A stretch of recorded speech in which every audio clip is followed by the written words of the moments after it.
Bienvenue, chers invités. Je m'appelle Reinhard. C'est moi qui serai votre guide. Joyeux Halloween, joyeux anniversaire à la chaîne Antichromatique.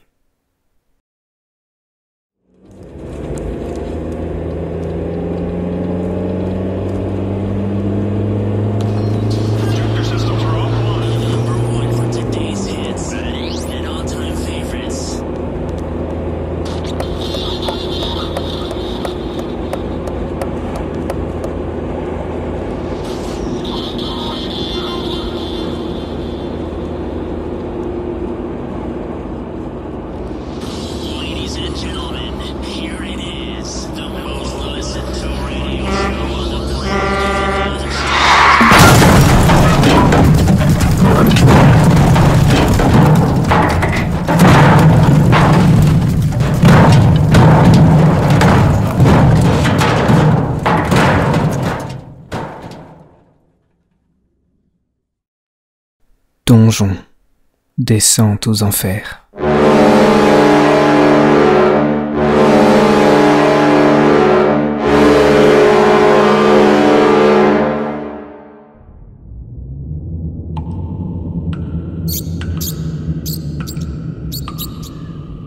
Où suis-je?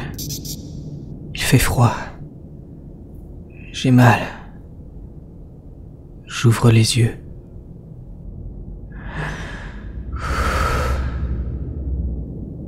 Quel est cet endroit? Je me redresse lentement en me couchant sur le côté. Tout mon corps est douloureux. Hein? Qu'est-ce que c'est? Une chaîne est attachée à ma cheville. Je ne comprends pas. Il y a quelqu'un? Personne ne répond. Le sol est froid. On dirait de la pierre. J'essaie de détacher cette chaîne. Rien à faire. Mes yeux commencent lentement à s'habituer à l'obscurité. On dirait que je suis dans une petite pièce. Derrière moi, il y a une faible lueur provenant du dessous d'une porte. Mais où sont mes vêtements? J'essaie de me relever. Il fait tellement froid. J'avance vers la porte. Je tombe et me cogne les deux genoux contre le sol en pierre. La douleur est atroce. La chaîne doit être attachée à quelque chose. Je la prends dans mes mains et remonte jusqu'au coin de la pièce. Elle est fixée au mur. Impossible de l'enlever. J'inspecte le bracelet métallique attaché à ma cheville. Il y a une petite serrure permettant de l'ouvrir. Je dois rêver. C'est quoi ce délire? J'essaie de faire glisser mon pied à l'intérieur du bracelet. Rien à faire, ça ne bouge pas.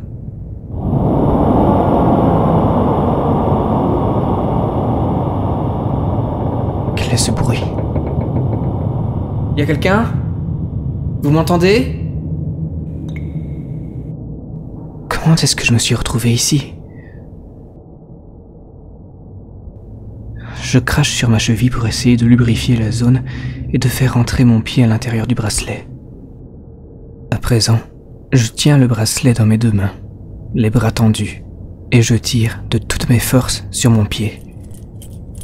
Le bracelet en métal n'a pas exactement la forme de ma cheville. Je devrais pouvoir profiter du peu d'espace pour faire rentrer l'arrière de mon pied, la partie la plus difficile. Ça y est, il commence à rentrer dedans. Voilà, j'ai réussi à me libérer de cette chaîne. Mais je pense que je me suis blessé. À présent, je me relève et m'approche de cette porte. Elle est en bois. De la lumière s'échappe par en dessous. Il y a une grosse poignée en fer. Je pose ma main dessus et pousse lentement la porte.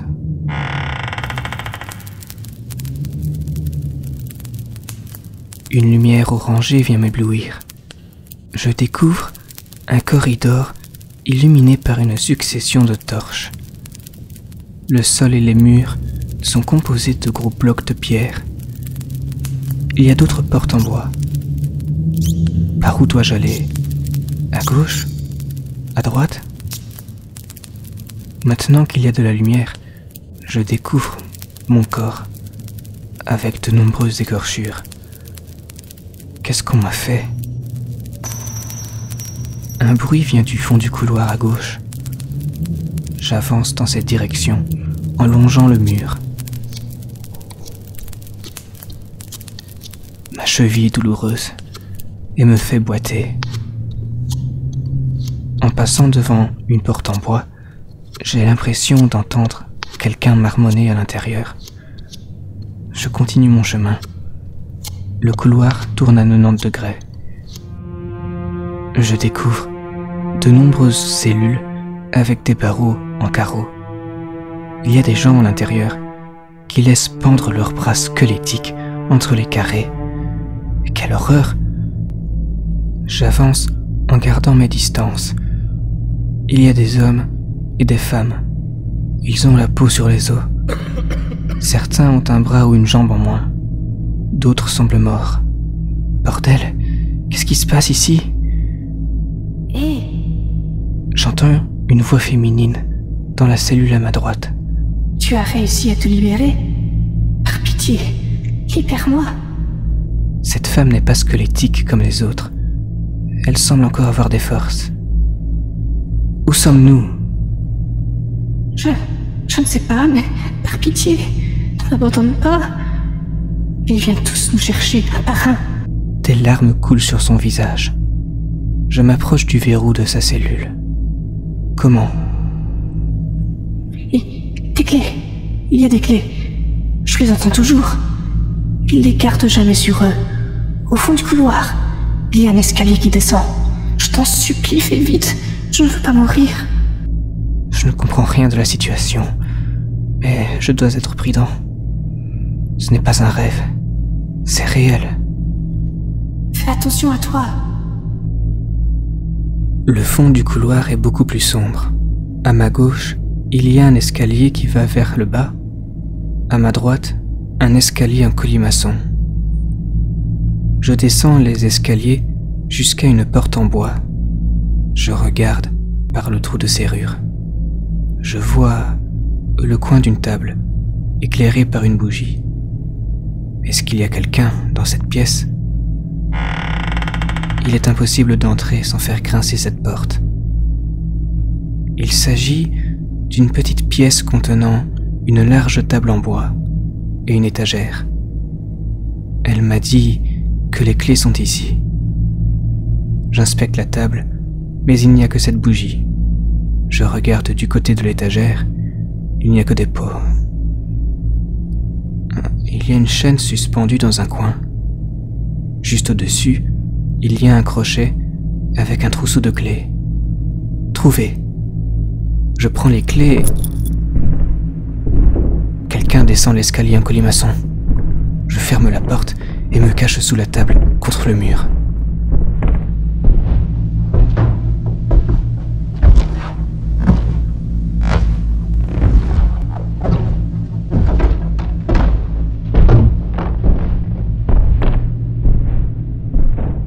On dirait que les bruits de pas vont dans le corridor.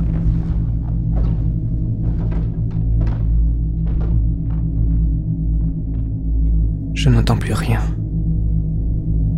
Je sors de ma cachette et j'entr'ouvre la porte. Je n'entends plus rien du tout.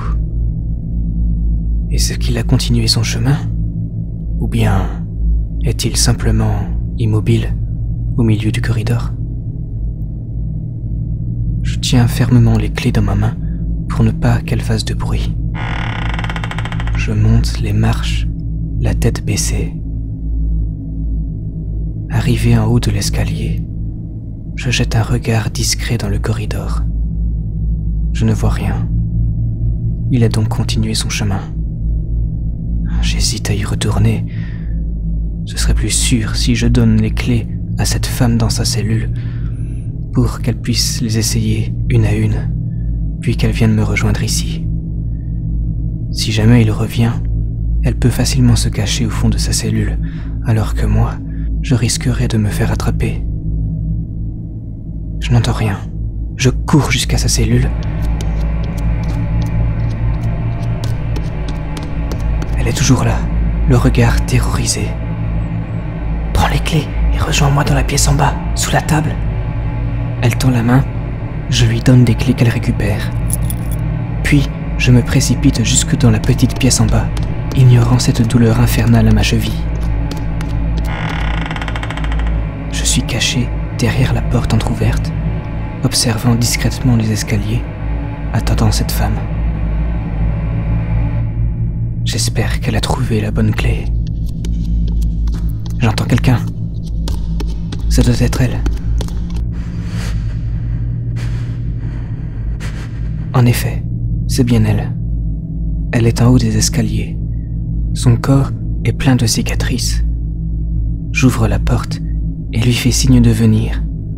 Elle me regarde, jette un œil à l'escalier en colimaçon, puis me regarde à nouveau. Hé ! La femme aux cheveux noirs décide de se sauver à l'étage. Pourquoi ? Je ne peux pas rester là. Je décide de la suivre.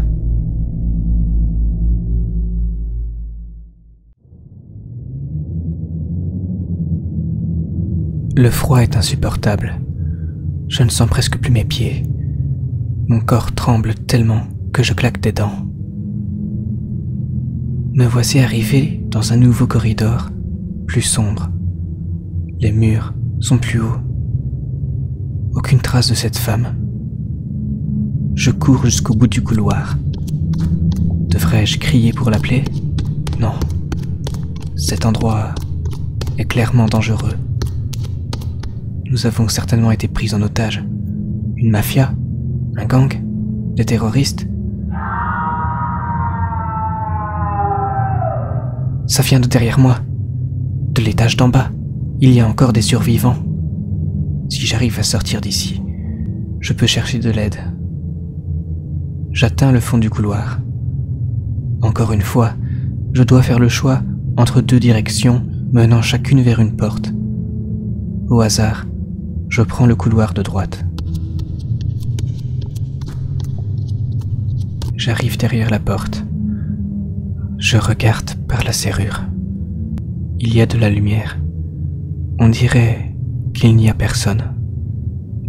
Je l'ouvre silencieusement et je me glisse à l'intérieur et la referme derrière moi. Il s'agit d'une sorte de petit bureau. Il y a une table avec de nombreux papiers, éclairés par un chandelier. Il y a un lit dans un coin avec une couverture. Je me précipite vers le lit pour prendre la couverture et l'enrouler autour de moi, et... une garde-robe ? J'ouvre les portes. J'y trouve de nombreux vêtements empilés les uns sur les autres, complètement chiffonnés.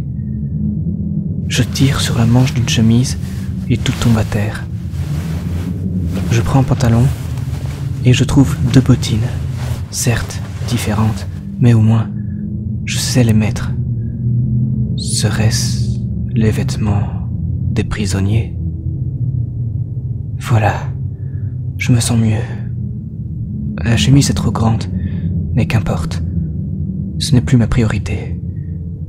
Je garde la couverture sur mon dos, le temps que mon corps se réchauffe. Je jette un œil aux documents sur la table. Il y a des cartes d'identité, des permis de conduire. Ce sont nos papiers, à nous tous. Cela ressemble beaucoup à du crime organisé. Que cherche-t-il ? Échange d'otages ? Je ne trouve aucun téléphone sur la table, ni rien qui puisse me servir d'arme blanche.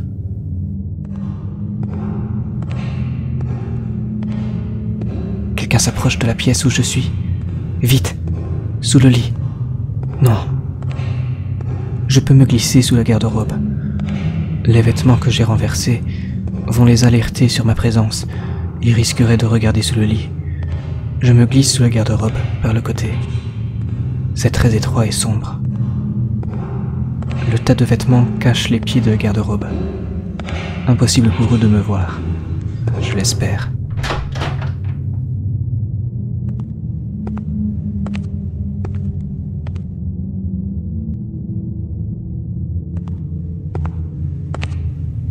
Ils se rapprochent de moi.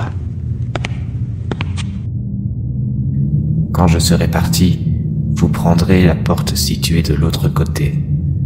Vous arriverez dans un nouveau couloir avec de nombreuses canalisations. Ne les suivez surtout pas en bas.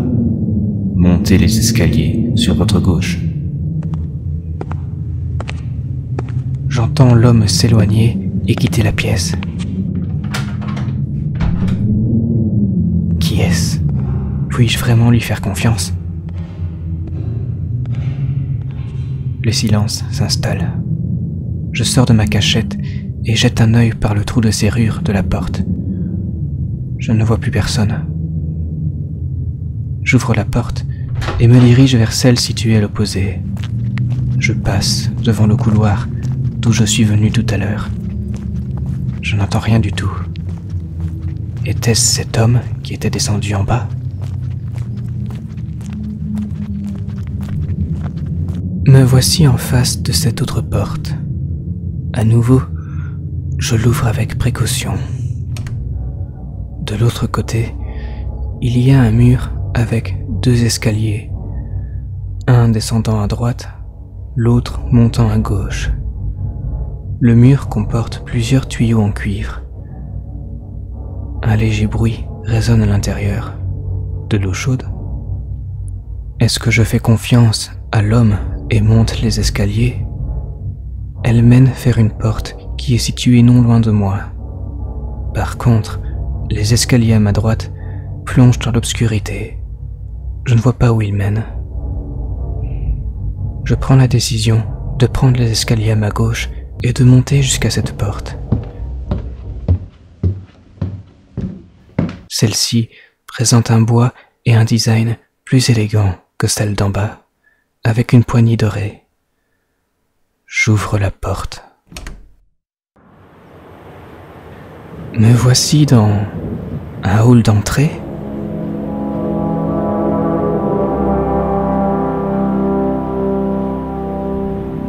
C'est énorme.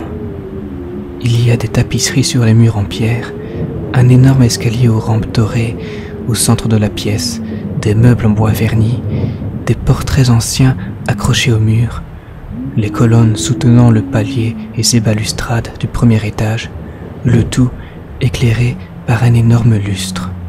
L'homme ne m'a pas menti, mais où suis-je?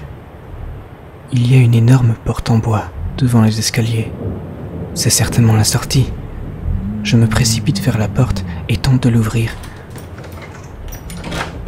Elle est verrouillée. J'inspecte les fenêtres et je remarque qu'il y a des barreaux à l'extérieur. Je suis donc piégé. Il faut que je trouve une autre sortie. Il y a une porte entr'ouverte derrière l'une des colonnes. Soit je commence à explorer ce côté, soit je monte les escaliers.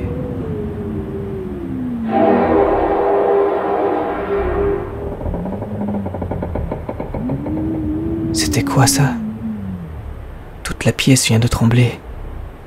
Ça semble provenir du sous-sol. Bon. Je m'approche de la porte entr'ouverte. À l'intérieur, il fait complètement sombre. J'entends du bruit. Et il en sort une puanteur insupportable. Je préfère m'en éloigner et inspecter le premier étage. Je monte les marches d'escalier sur lesquelles est déroulé un élégant tapis rouge s'étendant jusqu'à la porte d'entrée.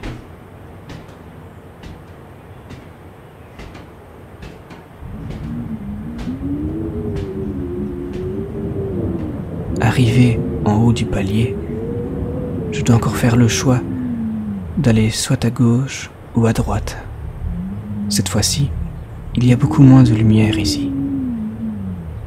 Je prends à gauche et m'arrête face à la première porte. il y a une plaque dorée avec une inscription « Bureau de Walton ». À l'intérieur de cette pièce, il y a plusieurs étagères avec de nombreux livres, une table de bureau très raffinée. En fermant la porte du bureau derrière moi, je remarque la présence d'une clé dans la serrure. Je la tourne et verrouille la porte. Me voilà en sécurité. J'entends des gouttes de pluie tomber sur les vitres des 2 fenêtres en vitrail de la pièce. Je commence à fouiller la pièce à la recherche de quelque chose d'utile. Sur la table, je trouve différents documents avec des schémas de corps humain, d'organes, ainsi qu'une note. Jour 489. Nous avons beaucoup avancé dans nos recherches, mais elles restent incomplètes, et le professeur Victor veut absolument commencer la construction de la machine numéro 65. Soit. Je ne suis pas là pour le contredire dans ses idées. Dans 2 jours, nous allons recevoir la livraison de 50 porcs, dont 20 carcasses. Les servants ont déjà commencé à descendre mon matériel de recherche dans les sous-sols du donjon. Ce sera désormais mon lieu de travail quotidien. Tout va devenir beaucoup plus intéressant une fois que cette machine deviendra fonctionnelle. Vu le nombre de servants à notre disposition, ce n'est qu'une question de semaines. Et nous pourrons enfin passer à l'étape suivante, fruit de nos recherches, qui est la mise en place du projet Prométhée. Walton, assistant du professeur Victor. Les sous-sols du donjon, parle-t-il de cet endroit où je me trouve actuellement? Je ne connais aucun donjon dans ma région. Cet endroit est donc très loin de chez moi. Comment tout cela a pu se produire? J'essaie de me souvenir. Qu'est-ce que je faisais avant tout ça? Je conduisais. Mais, et après, ces cicatrices sur mon corps, serait-ce dû à un accident? Ma situation est encore floue. Je dois continuer mes recherches. Les étagères contiennent de nombreuses encyclopédies, des livres sur la biologie, la mécanique, physique, neurosciences. Dans les tiroirs du bureau, je ne trouve pas grand-chose à part une clé que je mets dans ma poche, ainsi qu'une boîte d'allumettes. Je prends une profonde respiration et déverrouille la porte du bureau pour retourner sur le palier. J'avance vers la porte suivante.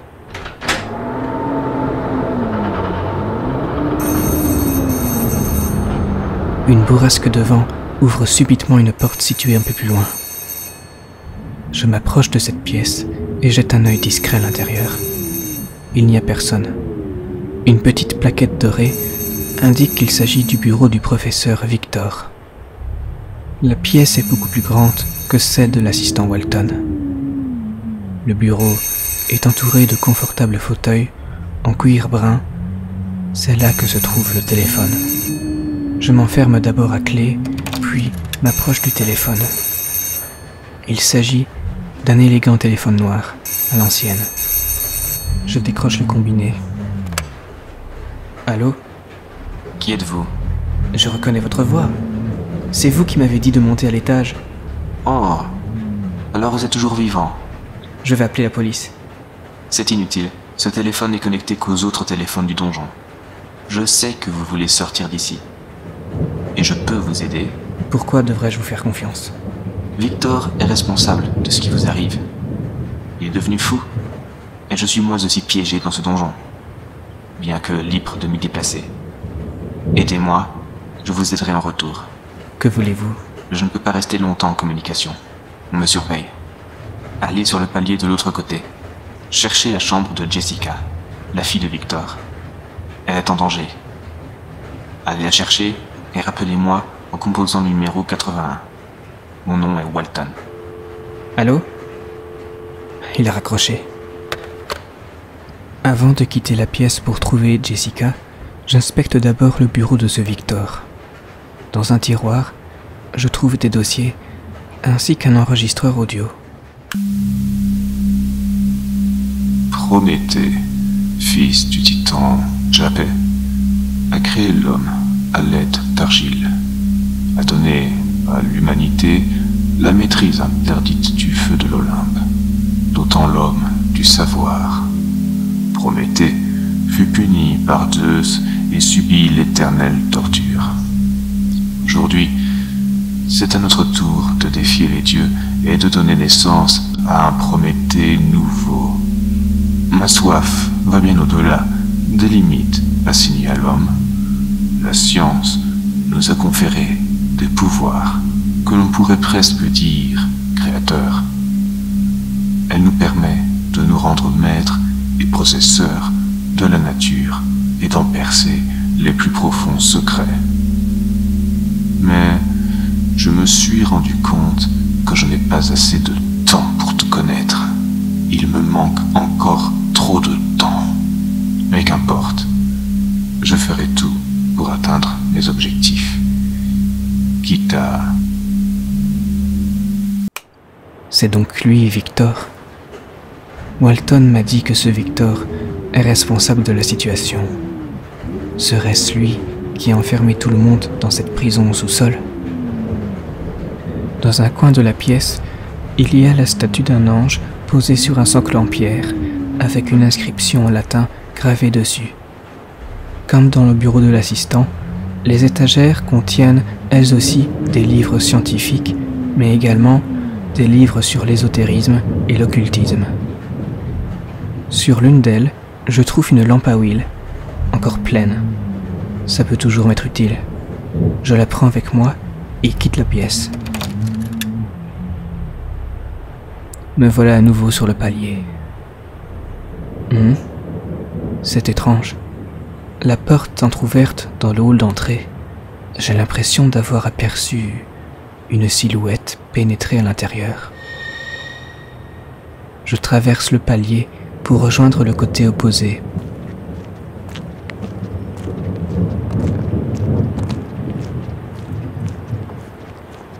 Il y a 4 portes. Je trouve celle de Jessica à l'aide des plaquettes accrochées aux portes. J'entends un bruit venant d'en bas. Visiblement, je ne suis pas seul. Enfin, je pense. Peut-être que la clé que j'ai récupérée sur le bureau de Walton peut ouvrir cette porte. Je glisse la clé à l'intérieur de la serrure. Ça marche. Il s'agit d'une petite chambre. Il y a de nombreuses peluches.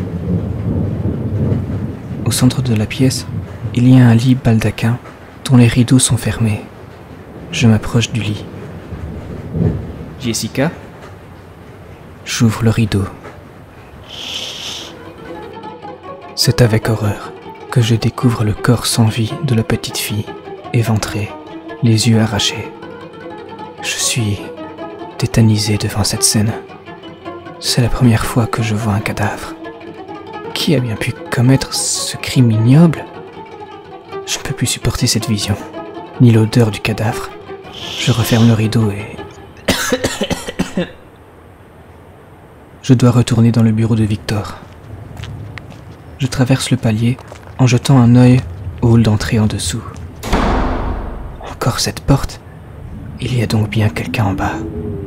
Prudence.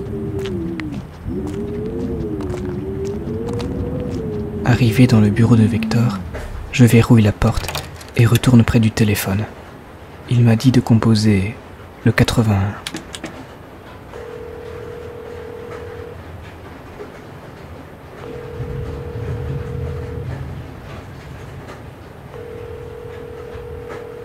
Pas de réponse.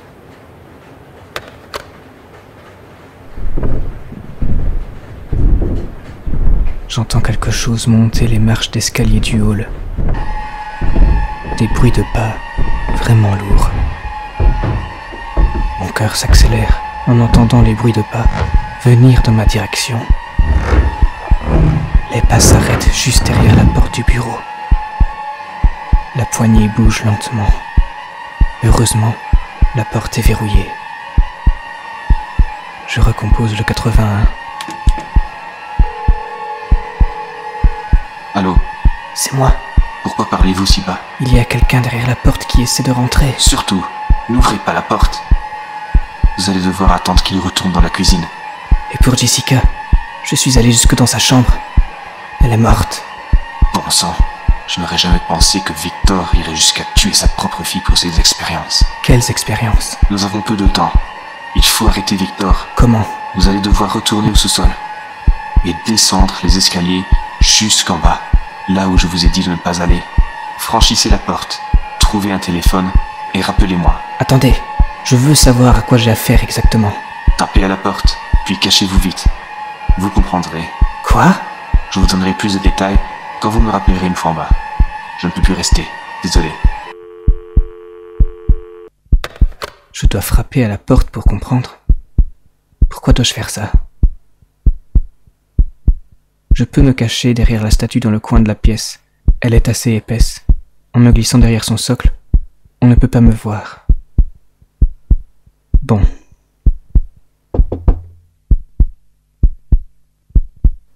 Je tape encore une fois, plus fort. Qu'est-ce que c'est que ça? Quelque chose est en train de défoncer la porte. Je pars vite me cacher derrière le socle de la statue. La porte éclate en lambeaux. Je me blottis contre le socle, terrorisé. J'entends quelque chose se glisser lentement dans la pièce. Je n'ose pas bouger. Je ne peux pas regarder. Je reste discrètement caché derrière ce socle. Ça se déplace maintenant dans la pièce.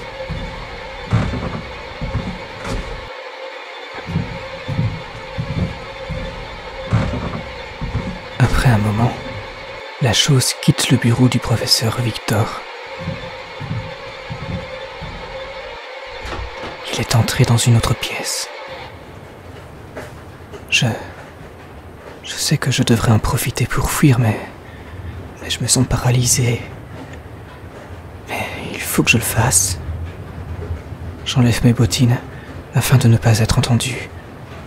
Les tenant en main, je sors de la pièce en courant, sans prendre la peine de vérifier si la créature est toujours dans l'autre pièce. Je dévale les escaliers, quand soudain... S'il vous plaît, aidez-moi. C'est la porte sombre dans le hall d'entrée. Il y a quelqu'un à l'intérieur, mais le monstre vient probablement de cette pièce. Si j'aide la personne qui m'appelle, je risque de me faire attraper une fois qu'il sera redescendu, alors qu'il me suffirait de fuir en bas. Tant pis, je fonce vers cette pièce obscure.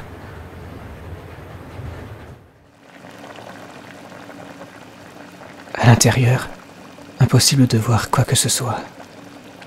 Il y règne une odeur nauséabonde. Je vois des petites flammes au fond de la pièce. Il y a comme un chaudron. Par ici. Ça vient du coin à ma droite. Je m'approche, mais trébuche sur quelque chose. Je décide d'allumer la lampe à huile en ma possession. Je remets mes bottines à mes pieds, craque une allumette. Voilà, la lampe fonctionne. Je regarde ce qui m'a fait tomber. Un bras? Mais... Le sol est taché de sang. Devant moi, il y a une table avec de nombreux cadavres, des morceaux de cadavres. Derrière moi, contre le mur, des têtes suspendues à un crochet. C'est ce qu'ils font de nous. Je m'approche du coin de la pièce, l'illuminant avec la lampe à huile. Il y a une énorme cage avec des personnes à l'intérieur, dont une femme. La seule, encore vivante, mais il lui manque un bras. Ses jambes ont été taillées. Il ne reste plus que les os. Ses joues ont été coupées. Qu'est-ce qu'ils vous ont fait? Donnez-moi le couteau là-bas. Je m'exécute et lui apporte le couteau. Elle le tient fermement dans sa main et pointe le couteau vers son cœur. Elle me regarde dans les yeux. Ils mangent, les humains. Elle se transperce le cœur et se laisse mourir, le sang coulant à flot sur la lame. Je cours de toutes mes forces vers la porte d'où je suis venu, celle menant vers les sous-sols. Le monstre, toujours en haut, m'entend courir et se lance à ma poursuite.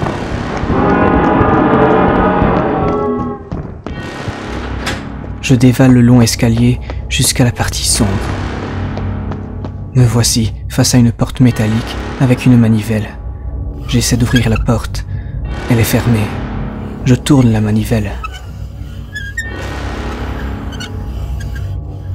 La porte est ouverte. Je pousse pour l'ouvrir. Le monstre arrive à toute vitesse. Je me glisse dans l'entrebâillement de la porte et la referme à l'aide d'une autre manivelle à l'intérieur. Ce côté-ci dispose d'un mécanisme pour verrouiller la porte. Voilà. J'ignore si cela va empêcher cette chose de rentrer. Oh. J'entends le monstre s'attaquer à la porte. Il essaie de l'ouvrir à l'aide de la manivelle, mais celle-ci est bloquée. Je crois que je suis enfin débarrassé de cette chose. Je m'éloigne de la porte. Quel est cet endroit ? Il s'agit d'une grande salle, toujours en pierre, dont le plafond, composé de voûtes, est soutenu par d'énormes piliers. De nombreux pipelines de cuivre sortent de tous les côtés. De la vapeur s'échappe par des bouches d'aération sur les murs. La salle est éclairée par un système de lampes à gaz. Derrière l'un des piliers, j'aperçois quelqu'un de couché. Je m'approche. Bonjour. C'est avec surprise que je reconnus la femme que j'avais libérée plus tôt dans la prison. Elle a survécu et a trouvé de quoi s'habiller. Elle est assise contre le pilier, le regard vide. Tout est fini. Comment ça ? Elle lève le bras, montrant une grande vitre semi-circulaire au fond de la salle. Nerveux, je vais voir de quoi il s'agit. Juste à côté de cette vitre, il y a une porte vitrée avec un panneau. Salle à manger. Je pose mon front contre la vitre froide. Apeuré, je découvre une salle faisant 2 fois la taille de celle où je me trouve. Il y a de nombreuses tables, alignées les unes face aux autres, recouvertes chacune d'une nappe blanche, entachée de sang.